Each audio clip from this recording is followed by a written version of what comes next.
অভিজিৎ, অসংখ্য ধন্যবাদ আপনাকে আমাদের সংবাদ বিভাগে সময় দেওয়ার জন্য। আমাদের যেটা প্রথম প্রশ্ন আজকে, আপনি যেটা আমরা শুনেছি ছাত্র রাজনীতি থেকে আজকে এমএলএ পদে লড়াই করছেন, কেমন লাগছে? মানে কতটা কঠিন ছিল? ছাত্র রাজনীতি থেকে 2026 সালে প্রথম আমি নির্বাচন লড়ছি। অবশ্যই ভালো লাগছে, কিন্তু চলার পথটা খুব দুর্গম ছিল বলতে পারি। মানে কতটা লড়াই, কতটা অসম্ভব সংঘর্ষ করতে করতে আজকে আমি ছাত্র রাজনীতি করেছি, একদম বুথ স্তর থেকে রাজ্য রাজনীতি। আজকে আমি পশ্চিমবঙ্গ প্রদেশ কংগ্রেস মানবাধিকার শাখার সভাপতি। এই দীর্ঘ সময়টা, দীর্ঘ পথটা অনেকটাই, প্রায় 30 বছর। বলছি, এই 30 বছর কংগ্রেস ছিল না রাজ্যে, হ্যাঁ, বিগত 50 বছর ধরে কংগ্রেস রাজ্যে নেই, তারপরেও কংগ্রেসকে আঁকড়ে ধরে আছেন কেন? মানে কোন কারণে কংগ্রেসকে এইভাবে আঁকড়ে ধরে আছেন? দেখুন, আমি মূলত বাই বর্ন কংগ্রেস ঘরানার ছেলে। আমার বাবাও কংগ্রেসের নেতৃত্বে ছিলেন, আমিও তাই। আমি গান্ধীবাদে বিশ্বাসী এবং একটা নীতি আদর্শের জায়গা থেকে আমি মনে করেছি যে মানুষের মা একটাই হয়, এবং আমার মা যদি কেউ, আমার গর্ভধারিণী মা, উনি আজকে স্বর্গীয়, তারপরে যদি কেউ আমার রাজনৈতিক মা থেকে থাকেন, সেটা হলো ভারতীয় জাতীয় কংগ্রেস। বলছি, এইরকম অনেকেই বলেছিলেন আগে, আবার অনেকে চলেও গেছেন, পিসিমার কাছে কেউ চলে গেছেন, কেউ মাসিমার কাছে গেছেন, তো আপনি গেলেন না কেন? মানে মাকে আঁকড়ে ধরে রেখেছেন, অথচ মানে খাবার পাচ্ছেন না দুবেলা ঠিকভাবে, মানে অত্যাচার হচ্ছে আপনাদের ওপর, পার্টি অফিস গুড়িয়ে দেওয়া হচ্ছে, এত ভয়ঙ্কর কাণ্ড ঘটে গেছে, তারপরেও এইভাবে ধরে আছেন কিসের জন্য? মানে কার টানে? দল থেকে তো আমার কি বলে, নিজের পকেটে আসার কিছু ব্যাপার নেই। তো নিজে ওকালতি করি, আমি পেশায় একজন আইনজীবী। সেই আইন পেশা থেকে আমার যা রোজগার হয়, তার সিংহভাগ অর্থ আমি রাজনীতির পেছনেই ব্যয় করে থাকি। এটা সবাই জানেন, আপনারাও সাংবাদিকতা করেন, আপনারাও জানেন, দেখেওছেন। তো কাজেই আমার দল থেকে আমার রোজগার করার কিছু ব্যাপার নেই। আর যারা গেছেন তারা তাদের ব্যক্তিগত ব্যাপার। আমি বলবো, তাদের ভারতীয় জাতীয় কংগ্রেস থেকে যা পাওয়ার ছিল তারা পেয়েছেন। তারা জনপ্রিয়তার শিখরে গেছেন, দু হাত ভরে কামিয়েছেন।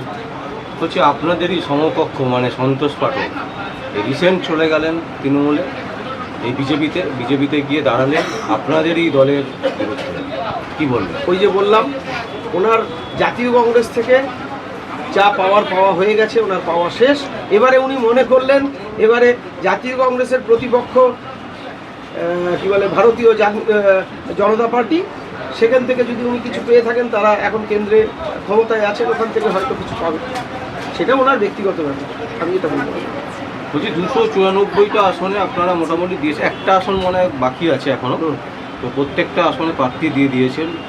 অথচ আমরা দেখলাম কংগ্রেস পার্টি অফিসে, মানে যেটা আপনাদের সদর দপ্তর কলকাতায়, সেখানে দেখলাম রীতিমতো লোক গিয়ে ঝামেলা করছে আপনাদের দলের কর্মীরা।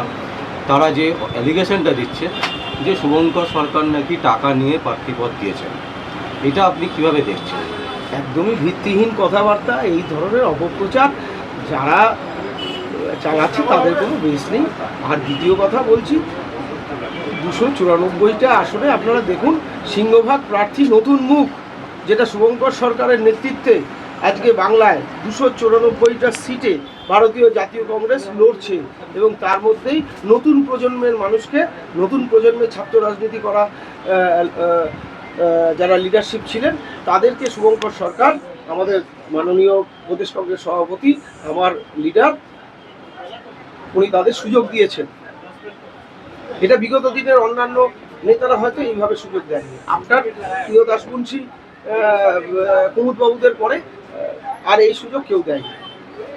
না, এইবারে যেটা আমরা দেখলাম যে নেতারাও যেরকম, মানে যারা দলের লিড দিচ্ছে তারাও যেরকম প্রার্থী, আবার জুনিয়ররাও প্রার্থী, মানে এইটা কী হিসাবে আপনারা ভাবলেন?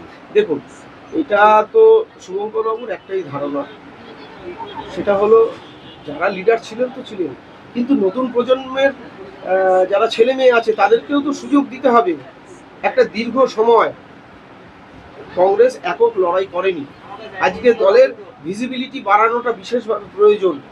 আজকে 50 বছর বাংলায় কংগ্রেস ক্ষমতায় নেই, তারপরেও আমরা প্রতিটি বুথে 50 জন করে কিন্তু আছি। কেউ কেউ উদ্দেশ্য প্রণোদিতভাবে বলে, যারা আমাদের ঘর ভেঙে চলে গেছেন, আজকের বাংলার শাসক দলে যিনি আছেন, মাননীয় মুখ্যমন্ত্রী, মাননীয়া, উনি জানেন তো। কাজেই শুভঙ্কর সরকারের নেতৃত্বে নতুন প্রজন্ম আবার সুযোগ পাচ্ছে। বলছি, এই যে আপনি প্রার্থী হলেন, এই আপনার এলাকায় মানে এখনো পর্যন্ত মানে কিরকম রিপারকেশন, মানে তারা কি বলছে? অসম্ভব ভালো। সাধারণ মানুষের কাছে জাতীয় কংগ্রেসের প্রার্থী তারা পেয়েছেন, এবার তারা কিন্তু অনেকটাই আশাবাদী।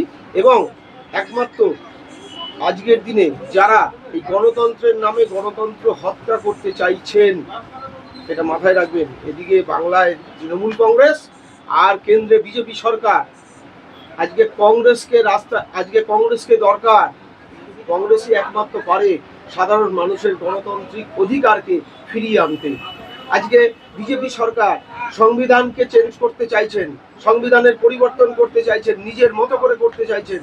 আমাদের নেতা রাহুল গান্ধী এই নিয়ে লোকসভায় উনি যথেষ্ট বিরোধিতা এবং তার প্রতিবাদ আন্দোলন ওনার চলছে। আমরাও তাতে সামিল এবং আমরা গণতন্ত্র রক্ষা করতে, সাধারণ মানুষের কথা বলতে আমরা বদ্ধপরিকর। বলছি, মুর্শিদাবাদে রিসেন্ট গতকালের যে ঘটনা, সেই ঘটনার দিকে আঙুল তুলছে কংগ্রেসের দিকে মুখ্যমন্ত্রী মমতা ব্যানার্জি, কি বলবেন? অথচ ছবি দেখছি মমতা ব্যানার্জির সাথে। এটা তো ওনার চিরাচরিত স্বভাব, এটা নিয়ে আমার কি বলবো, এটা আপনারা সবাই জানেন, যারা জানেন তারা জানেন। বলছি, আপনার বিরুদ্ধে যিনি দাঁড়িয়েছেন তিনি মানে একজন হেভিওয়েট ক্যান্ডিডেট তৃণমূল কংগ্রেসের, তো লড়াইটা কিরকম হবে? হেভি ওয়েট কি কম ওয়েট জানি না, আমার থেকে আমি হাইটে ছোট, উনি হাইটে বড়, তো ওনার ওয়েট আমার থেকে একটু বেশি হতে পারে, আমার হয়তো ওয়েটটা একটু হয়তো ওনার থেকে কম, এর বেশি আমি কিছু জানি না। মানে এর আগে কংগ্রেস এখান থেকে কত পার্সেন্টেজ ভোট পেত? মানে এবারে যে আপনি তো একটা ভোটে যখন লড়ছেন, নিশ্চয়ই একটা পরিসংখ্যান করেছেন, এর আগে কত পেয়েছে কংগ্রেস? দেখুন, এবারে 294টা সিটে সারা বাংলায় জাতীয় কংগ্রেস লড়ছে 20 বছর পরে। এই 20 বছরের মধ্যে আপনারা জানেন যে জাতীয় কংগ্রেস কখনো তৃণমূলের সাথে, কখনো বামফ্রন্টের সাথে নির্বাচন ভিত্তিক সমঝোতা ছিল। তো সেই ক্ষেত্রে আমাদের কোথাও কোথাও, যে আপনারা যেটা স্পেসিফিক জানতে চাইছেন ভোট পার্সেন্টেজ, এই ভোট পার্সেন্টেজ আমরা কোথাও কোথাও অ্যানালিসিস, কারণ এক একটা ভোটের এক এক রকম তার প্রেক্ষিত হয়ে থাকে, তার বিশ্লেষণ আরেক রকম হয়। তা আমরা আগে তো নিজের শক্তিটা বুঝি, তারপর তো আপনাদের উত্তর দিতে পারবো। আপনাকে কয়েকটা প্রশ্ন করবো, চটজলদি উত্তর দেবেন, র্যাপিড প্রশ্ন। যেটা হচ্ছে, প্রথম বলবো, প্রিয়রঞ্জন দাসমুন্সী না অধীর রঞ্জন চৌধুরী, কাকে বাঁচবে? প্রিয়রঞ্জন দাসমুন্সী। শুভঙ্কর সরকার না অধীর রঞ্জন চৌধুরী? শুভঙ্কর সরকার। ইন্দিরা গান্ধী না রাজীব গান্ধী? রাজীব গান্ধী। বলছি, আপনাকে যদি বলা হয় যে এই মুহূর্তে মানে আপনার এই লাইফের মধ্যে যে সমস্ত নেতা নেত্রীরা এসছেন, মানে যাদের সান্নিধ্যে আপনি কাজ করেছেন, তাদের মধ্যে কাকে বাঁচবে? মানে যদি আবার আপনার বাঁচার সুযোগ আসে, মানে যারা জীবিত আছেন বা মারা গেছেন, এরকম? দেখুন, জীবিত থাকাকালীন যে আমার নেতা, আমার প্রিয় নেতা কুমুদ ভট্টাচার্য মহাশয়, আমার মানে উত্তরসূরি, মানে তার আদর্শ দিয়ে আমরা ছাত্র রাজনীতি শুরু করেছিলাম।